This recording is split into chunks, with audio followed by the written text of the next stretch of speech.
Bismillahirrahmanirrahim. Assalamualaikum warahmatullahi wabarakatuh. Alhamdulillah allazi arsala rasulahu bil huda wa dinil haqq liyuzhirahu 'alad dini kulli wa kafa billahi syahida. Asyhadu an la ilaha illallah wahdahu la syarikalah wa asyhadu anna Muhammadan abduhu wa rasuluh. Wassalatu wassalamu ala Rasulillah wa ala alihi wa ashabihi wa mawalah. A'udzu billahi minasyaitonir rajim. Ya ayyuhalladzina amanu taqullaha haqqa tuqatih wa la tamutunna illa wa antum muslimun. Amma ba'd. Iman dan akhwat pemirsa Basirah TV yang dimuliakan Allah Subhanahu wa taala. Saat ini istilah pasar muamalah itu menjadi viral karena transaksi dinar dirham yang terjadi di pasar muamalah Depok. Sebenarnya pasar muamalah ini dengan dinar dan dirham itu sudah terjadi sejak zaman sebelum Islam. Karena dinar dan dirham itu sendiri awalnya berasal dari Romawi dan Parsi. Jadi dua adik kuasa yang dulu pada saat itu paling besar pengaruhnya itu Parsi dan Romawi. Nah, dinar dirham itu adalah dinar dari Romawi, dirham dari Parsi. Emas itu pada awalnya memang bukan alat tukar ya dari bangsa Arab. Kata dinar sendiri berasal dari bahasa Romawi yakni denarius, sedangkan dirham berasal dari bahasa Persia yakni drachma. Nah, beredarnya dinar dan dirham di Jazirah Arab dibawa oleh para pedagang Arab yang berdagang di Syam ya. Syam itu kalau sekarang 4 negara ya, yaitu Libanon, Palestina, Suriah, dan Yordan. Nah, negeri Syam saat itu di bawah kekuasaan Romawi. Maka kemudian orang-orang Arab, pedagang Arab yang berdagang di Syam itu membawa dinar dan dinar ini. Kemudian di Yaman juga di bawah pengaruh Persia. Jadi asalnya dari Syam dan dari Yaman. Nah, yang itu adalah merupakan bagian dari kekuasaan Romawi dan Farsi. Nah, sebelumnya bangsa Arab berdagang secara barter, jadi tidak pernah menggunakan atau memproduksi mata uang sendiri, ya di Arab Saudi itu. Nah, kemudian akhirnya bangsa Arab pun mengadopsi dinar dan dirham sebagai sistem mata uang mereka. Hal ini berlangsung hingga zaman Rasulullah SAW, bahwa ketika itu Rasulullah SAW selain menetapkan dinar dan dirham sebagai alat tukar yang sah dalam perniagaan, juga menstandarkan 3 jenis dirham yang beredar kala itu menjadi satu jenis dirham, yakni dirham 14 kirot yang senilai kurang lebih 2/3 miskol atau sama dengan 2/3 dinar, karena satu dinar sama dengan satu miskol sama dengan 21/3/7 kirot. Nah, di dalam proses penimbangan bobot dinar dan dirham sendiri, Nabi SAW dibantu oleh seorang sahabatnya, yakni Al-Arqam bin Abil Arqam, ialah seorang sahabat ahli tempa emas dan perak pada masa itu. Pada masa kekhalifahan Umar bin Khattab, Umar memerintahkan agar dinar dan dirham itu diberi tulisan hamdalah, tulisan Alhamdulillahirabbil alamin dan Muhammad Rasulullah. Pada masa pemerintahan Imam Ali, dinar dan dirham merupakan satu-satunya mata uang yang digunakan. Ya, hal tersebut karena dinar dan dirham memang dinilai memiliki nilai yang tetap. Ya, oleh sebab itu tidak terjadi masalah atau kendala dalam proses perputaran uang tersebut. Nah, adapun dinar pertama milik pemerintahan Islam itu baru lahir ketika masa pemerintahan Abdul Malik bin Marwan. Jadi tepatnya sekitar 50 tahun setelah wafatnya Rasulullah SAW, itu baru ada dinar yang asli, ya, yang ciptaan atau dibentuk oleh pemerintahan Islam. Nah, karena nilainya yang tetap, dinar dan dirham tidak terkena inflasi, ya, maka selain digunakan untuk melakukan transaksi jual beli, dipakai pula untuk menunaikan zakat. Nah, sekarang kita bicara tentang hukum muamalah. Bahwasanya dalam Al-Quran, dasar dalil tentang muamalah antara lain Allah berfirman, a'udzubillahi minasyaitonir rajim, wa halallahu al-bai'a wa harrama riba. Ya. Allah telah menghalalkan jual beli, ya, dan Allah telah menghalalkan jual beli dan mengharamkan riba. Dalam surah Al-Baqarah 275. Kemudian di dalam surah Al-Jumu'ah ayat ke-10 Allah berfirman, A'udzubillahi minasyaitonirrajim. Fa idza qudiyatis sholatu fantashiru fil ardi wabtagu min fadlillah wadhkurullaha katsiran la'allakum tuflihun. Fa idza qudiyatis shalah, maka apabila salat telah selesai didirikan, ya, fantashiru fil ard, maka bertebaranlah kamu di muka bumi, wabtagu min fadlillah, dan carilah oleh kalian, ya, karunia Allah sebanyak-banyaknya. Wadhkurullaha katsira, dan ingatlah Allah sebanyak-banyaknya, la'allakum tuflihun, agar kalian mendapatkan keberuntungan.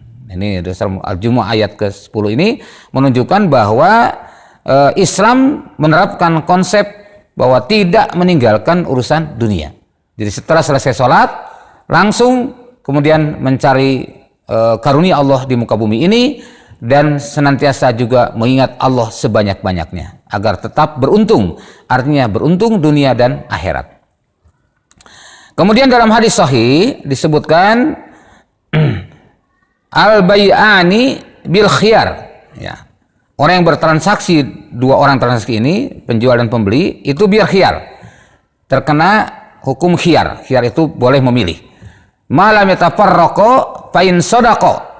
Nah, jadi selama belum berpisah, maka boleh memilih apakah akan membatalkan atau melanjutkan transaksinya. Jadi selama keduanya belum berpisah.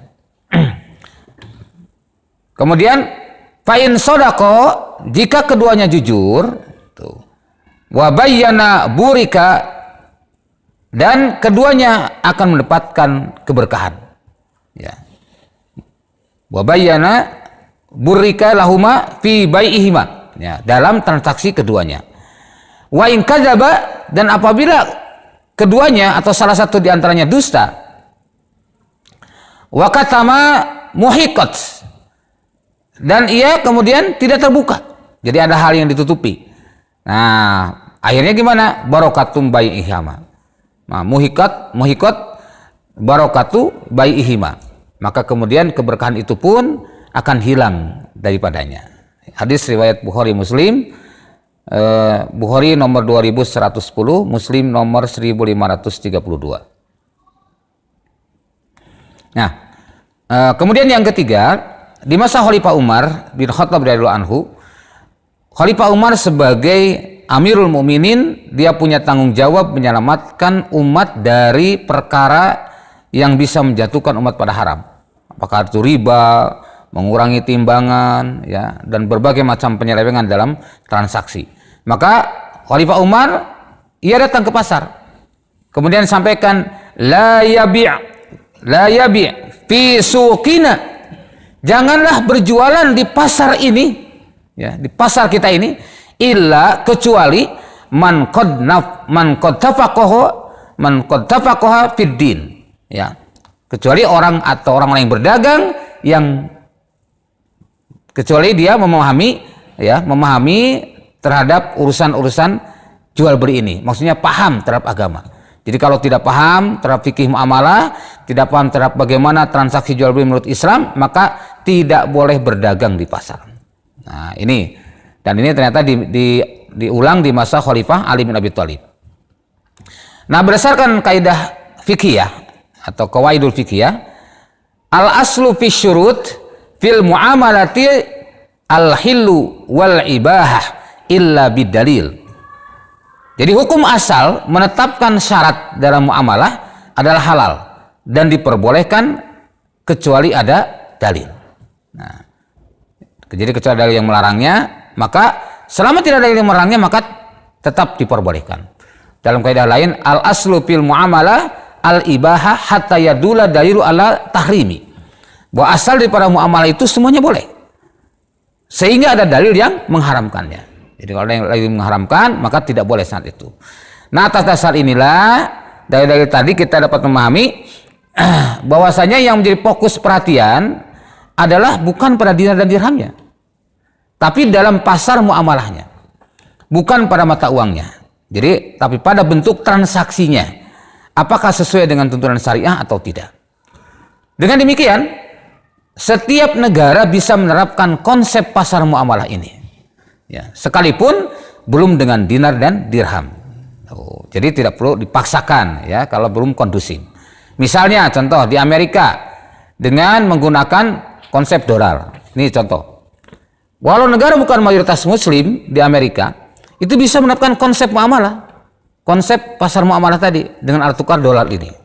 Kemudian di Saudi Arabia yang dulu menggunakan dinar dan dirham, hari ini pun sama, ya, menggunakan dengan real, ya, walaupun tetap konsep pasar muamalah diterapkan dengan real ini. Nah, kemudian juga di Yaman, ya, juga menjalankan pasar muamalah dengan mata uang real Yaman ini. Lalu kemudian di Yordan, ya, ini adalah dinar Yordan. Negeri yang mayoritas Muslim tentu lebih kondusif menerapkan pasar muamalah dengan alat tukar dinar Yordan. Ini uang dinar Yordan. Nah, demikian pula di Malaysia, ya. Malaysia juga mayoritas Muslim, juga bisa menerapkan konsep pasar muamalah dengan mata uang ringgitnya seperti ini.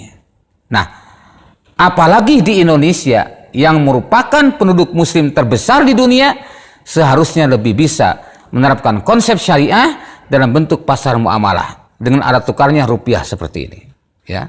Jadi adapun yang bentuk koin, kan kita tahu ini ada uang 1.000 rupiah, ini koin bisa digunakan untuk alat tukar dengan konsep pasar muamalah. Jadi tidak harus dengan dinar dan dirham. Kemudian seperti Turki, ini mata uang Turki, itu mirip dinar, kan? Mirip 1 dinar gitu ya. Ini 1 lira. Nah, kalau ini 1.000 rupiah, ya, ini 1 lira. Ya.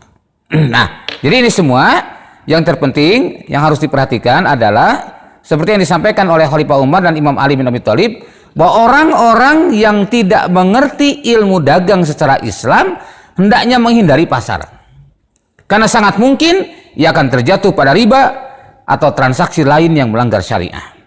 Salah satu penyebab datangnya bencana atau musibah di suatu negeri apabila para pedagang atau pebisnis melakukan transaksi yang haram, baik dalam akadnya maupun komoditinya. Ini artinya betapa sangat pentingnya semua pedagang dan pengusaha Muslim untuk mengetahui dasar-dasar ilmu fikih muamalah agar usahanya selamat dari perkara yang haram serta senantiasa diberkahi Allah SWT. Maka mudah-mudahan para pedagang, pengusaha atau pebisnis di negeri ini bisa menerapkan konsep pasar muamalah yang betul-betul sesuai dengan syariat Islam, sehingga Allah Azza wa Jalla akan melimpahkan keberkahan di negeri yang kita cintai ini. Amin ya mujibas sa'ilin. Demikian dari saya Wahyudi KS sebagai hamba Allah yang fakir. Walaupun minkum bilha'i fisabil haq. Subhanakallahumma wa bihamdik asyhadu an la ilaha illa anta astaghfiruka wa atubu ilaik. Walhamdulillahirabbil alamin. Wassalamualaikum warahmatullahi wabarakatuh.